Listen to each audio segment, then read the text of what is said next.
So how are kids getting their hands on these pills?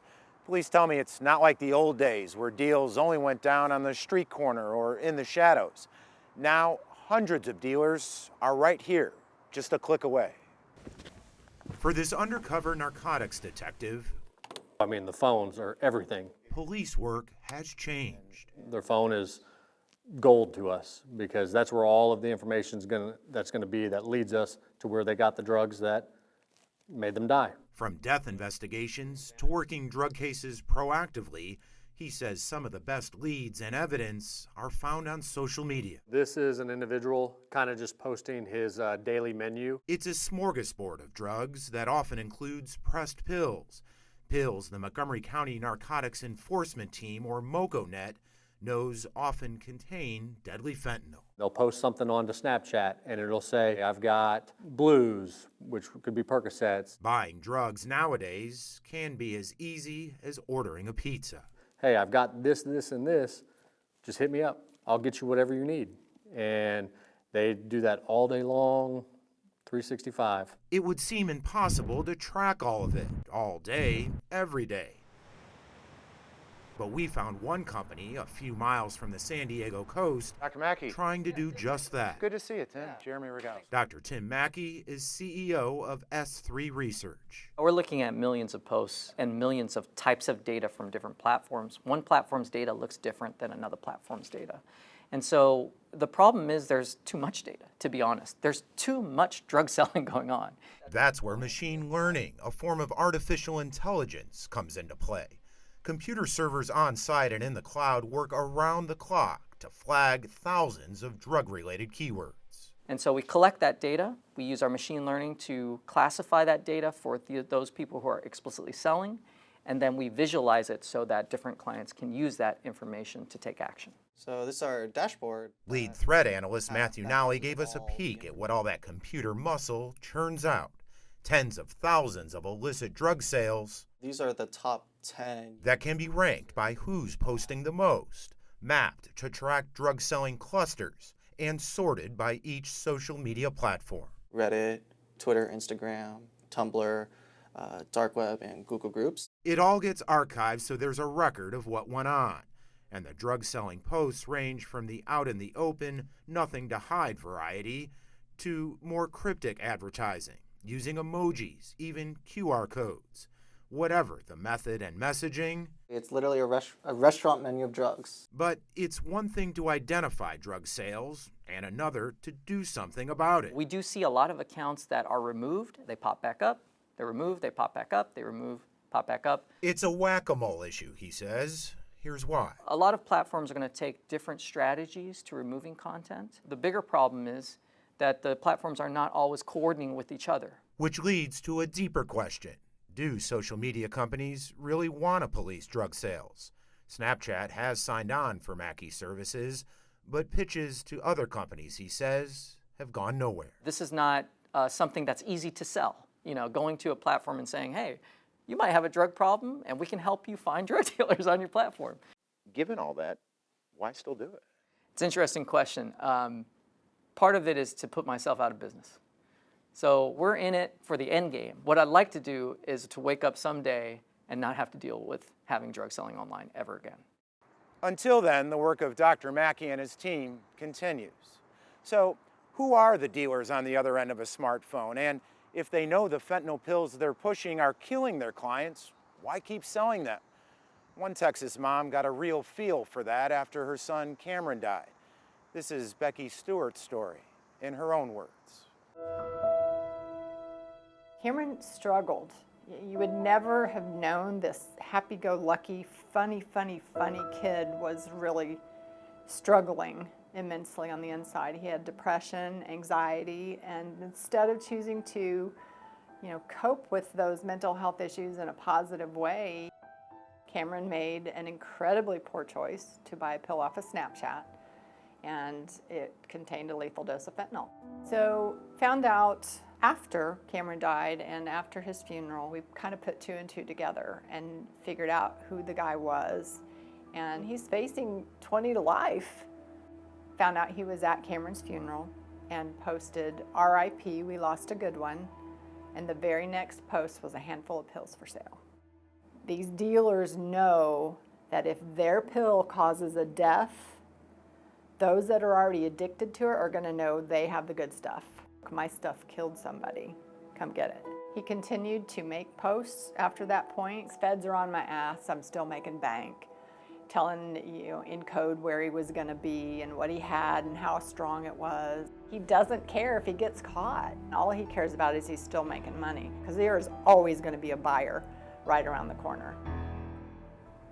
The thoughts that go through your head as a parent when you read those things and know that your son's death didn't mean a thing. It's really hard to put into words. The rage that you feel inside. Nothing I do past this point is going to bring my son back. So no amount of hate or rage or any of that against him or towards him is going to change my situation. So how can I turn that into a positive? Becky started a nonprofit, A Change for Cam, in her son's honor, and turned her pain into a passion for raising awareness. She's one of many parents refusing to sit on the sidelines as more die. Which brings us to rural Montgomery County, where you'll find more than a hobby or weekend project at the hands of Kenny Hall, much more than screws and wood. That's what it means when it's put together. It's a way to remember them. They're not forgotten. Sarah Hall is Kenny's wife, and together they're on a mission to keep anyone from going through what they did with their boy Ethan. We're here at the barn feeding the horses, and we get a phone call that Ethan is unconscious at the house. They rushed home to find their street blocked off. And I still remember the paramedic coming up, and he knelt down in front of me. And I was thinking, no, you are not going to tell me this. This is not happening. Fentanyl was found in Ethan's system. The college student, aspiring musical artist, and loving son dead at 22. It's a bad dream. It's just a really bad dream.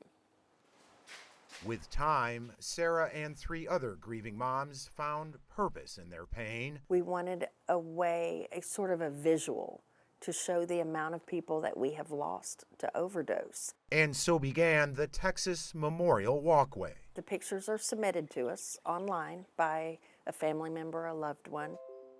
At first, the victims were all ages, dying from all types of drugs. But what's come in Sarah's inbox lately is a snapshot of a national trend. During the last year, it's almost all shifted to fentanyl. Really? And the ages? They're getting younger and younger. Kenny builds the wooden bases for the Memorial Walkway photos. I would love to not have to build any more of these, ever, because of what they represent. Each one means another 10 lives lost. And this is to maybe stop somebody from going through what we had to go through, and to let people know that it can happen to anybody. And that's the message they take on the road as part of MCOPE, the Montgomery County Overdose Prevention Endeavor. It's going this way. Kathy Posey, who also lost her son, is in charge of putting it all together. They had beautiful lives. You can look at their eyes and you can see that they have hopes and dreams. They didn't plan to die. One by one, a team of volunteers make the Memorial Walkway come alive. On this day, there's room for only 60 tributes, but at other events, they've put up nearly 200 photos of those now gone. We need to educate, and the thing is I've seen a recent study that showed that a lot of kids, even though they've heard the word fentanyl, they don't realize how dangerous it is. But the hope when someone walks through, reading the stories, seeing the faces, there's a connection that one of these people could be your son, daughter, sister, brother, or you. It's powerful, it's somber, it's sometimes a little overwhelming and a little in your face. it's real, and that's what the message we're trying to send. It's real. It's really happening. You have got to be aware of what is going on. The grassroots efforts of MCOPE and others are gaining traction from their own communities to the state capitol, where new laws are on the way in the fight against fentanyl.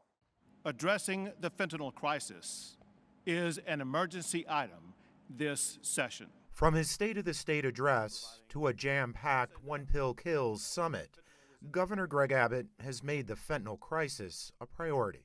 Everyone in Texas has a role to play if we are going to effectively combat the spread of deadly fentanyl across our state. At the Capitol, the governor's backing State Senator Joan Huffman's bipartisan bill, Members, we've reached a critical point. which stiffens penalties up to a murder charge for dealers whose fentanyl kills and officially classifies fentanyl deaths as poisonings. Prior to that, it was just called accidental overdose a lot of times. The word accidental threw prosecutors off because they thought it was impossible to prove a murder or some type of intentional act. Huffman's also pushing for an overdose mapping app, requiring first responders to input cases to help track clusters in real time. Awareness is prevention. In the Texas House, Representative Terry Wilson's bill requires fentanyl education in schools starting in the 6th grade. Other bills would equip schools with life-saving Narcan, a nasal spray that can reverse the effects of fentanyl. Fentanyl testing strips are readily available. And there's a bipartisan bill to make fentanyl test strips, now considered drug paraphernalia, legal in Texas. Tom Oliverson's the author, and he's not just a lawmaker. I'm a board-certified anesthesiologist. So you know a thing or two about fentanyl.